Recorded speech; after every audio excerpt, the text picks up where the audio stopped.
Graham Allison اپنی کتاب ڈیسٹائن for وار میں لکھتے ہیں کہ یونائٹڈ اسٹیٹس آف امریکہ میں دو قسم کے کارپوریشنز ہیں، ایک وہ جنہیں چائنیز ہیک کر چکے ہیں اور دوسری وہ جنہیں اب تک پتہ بھی نہیں کہ وہ چائنیز سے ہیک ہو چکے ہیں۔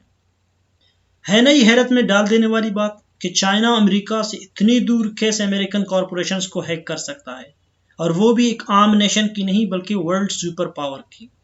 تو جناب یہ ہے ٹیکنالوجی کی طاقت جسے فورتھ انڈسٹریل ریولوشن کا نام دیا گیا ہے۔ دوستوں میں ہوں زر بلوزادہ اور آج ہم بات کر رہے ہیں modern geopolitics, geoeconomics اور جیو ٹیکنالوجی پہ۔ ناظرین، the nature and goals of geopolitics have been different in different time periods۔ ہر زمانے میں جیو پالیٹکس کے گول اور آبجیکٹیوز مختلف رہے ہیں۔ جیسے کہ میڈیول ایراز میں جتنی زمینیں زیادہ اور زرخیز تھیں، اس شہر اس کنگڈم کو زیادہ ڈیولپڈ تصور کیا جاتا تھا۔ ایک اور ٹائم تھا جہاں امپائرز میں جتنے زیادہ نائٹ اور جنگجو ہوتے تھے وہ زیادہ طاقتور اور ترقی یافتہ سمجھے جاتے تھے۔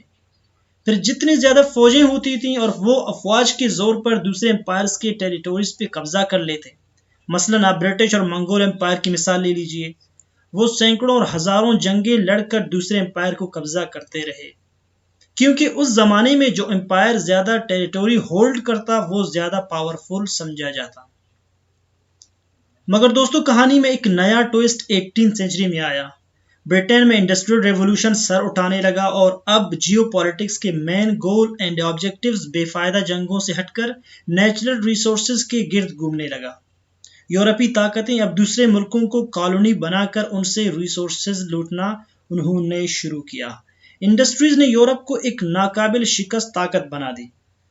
مگر یہاں ایک اور بات کلیئر کر دوں کہ ان کا بیسک فوکس اکانومی کو یوز کر کے اپنی ملٹری کیپیبلٹی کو بڑھانا تھا، یعنی جتنی بڑی فوج اور جتنے زیادہ ویپنز اتنا ہی ملک اتنا زیادہ طاقتور اور سیکیور تصور کیا جاتا۔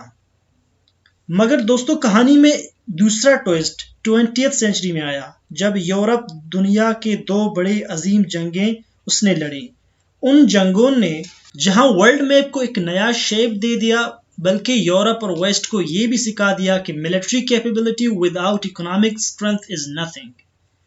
ناظرین، اس لیسن نے یورپ اور ویسٹ کی جیو پولیٹیکل اپروچ کو ملٹری سے اکانومی کی طرف شفٹ کر دیا، یعنی اب جیو پالیٹکس سے جیو اکانومکس کی طرف دنیا شفٹ ہو گئی۔ مختصراً یہ کہ اب اکانومی کو ٹول آف پاور سمجھا جانے لگا۔ مگر مسئلہ یہ تھا کہ بغیر کوآپریشن کے اور مارکیٹس کے اکنامک ڈیولپمنٹ بہت مشکل تھا۔ امریکہ کی سربراہی میں مختلف انسٹیٹیوشنز بننا شروع ہو گئے، مثلاً GATT general agreement on tariff and trade بنایا گیا، جس کا مقصد انٹرنیشنل ٹریڈ کو پروپیگیٹ کرنا تھا۔ ایک کے بعد ایک انسٹیٹیوشن بنایا گیا، ٹریڈ بڑھتا گیا اور اسٹیٹس ڈیولپ ہوتے رہے۔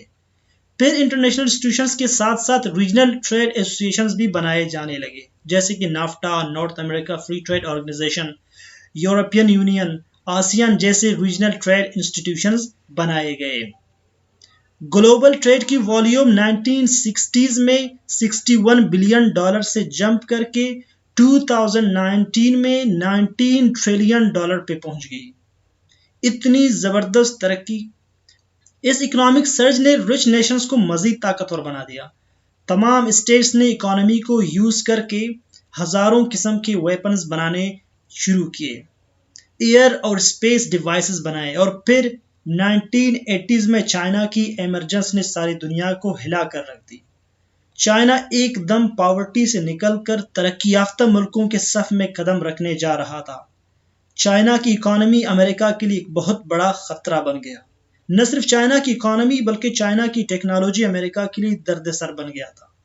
چائنا نے اکانومی کے زور پر زبردست ٹیکنالوجیکل ایڈوانسمنٹ اچیو کر لیے۔ تو ناظرین، جیو پالیٹکس میں 21st سینچری میں ایک نیا شفٹ آیا، جسے جیو ٹیکنالوجی کہتے ہیں۔ اب اسٹیٹس کے درمیان جو ریس ہے وہ ٹیکنالوجی ہے۔ ہر ملک کی یہی کوشش ہے کہ وہ زیادہ سے زیادہ سوفسٹیکیٹڈ اور ایڈوانس ٹیکنالوجی بنائیں، چونکہ ٹیکنالوجیکل ایڈوانسمنٹ ایک اسٹیٹ کے لیے اسٹرنتھ ہے اور رائیول اسٹیٹ کے لیے خطرہ بھی ہے۔ ٹیکنالوجی کی دنیا میں شامل آرٹیفیشل انٹیلیجنس نے دنیا میں حیرت انگیز چینج لائی ہے۔ کیا آپ نے کبھی غور کیا ہے کہ آپ کا فون آپ کی آواز کیسے سن سکتا ہے؟ آپ کا فون آپ کا چہرہ کیسے پہچان سکتا ہے؟ آپ کی پسندیدہ پروگرامز آپ کی ریچ میں کیسے لے آتا ہے؟ دوستو یہ سارا آرٹیفیشل انٹیلیجنس کا کمال ہے۔ روبوٹک ڈیوائسز آج کل بڑی تیزی سے ایڈوانس ہوتے جا رہے ہیں جو مختلف ڈپارٹمنٹس میں کام کریں گے۔ آپ ملٹری روبوٹس کا رول دیکھیں جو ٹرانسپورٹ، سرچ، ریسکیو اور اٹیک کے لیے ڈیزائن کیے جا رہے ہیں، جو فیوچر میں شاید ہیومن ٹروپس کو بھی ریپلیس کریں۔ ٹیکنالوجی نے نہ صرف سوشل سرکل میں اپنا لوہا منوایا ہے بلکہ ترقی یافتہ ملکوں نے اپنے ملٹری اور ڈیفنس سسٹم کو ٹیکنالوجی کی مدد ناقابل تسخیر بنا دیا ہے۔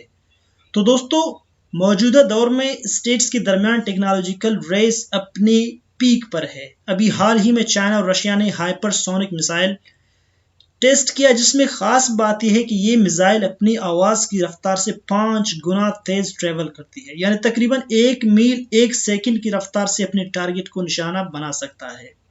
مگر دوستو ٹیکنالوجیکل ایڈوانسمنٹ نے جہاں ایک اسٹیٹ کو طاقت فراہم کی ہے وہاں اس کے لیے چیلنجز بھی پیدا کیے ہیں۔ اب اسٹیٹس کو جنگ کرنے کے لیے دوسرے ملک کی بارڈر پہ جانے کی ضرورت نہیں، بس یہاں سے بٹن دبایا اور وہ گیا میزائل۔ اور دوسرا بڑا چیلنج سائبر کرائم ہے، جہاں ایک اسٹیٹ کے پرائیویسی کو دوسری اسٹیٹ ٹیکنالوجی کے ذریعے کسی بھی ٹائم چوری کر سکتی ہے۔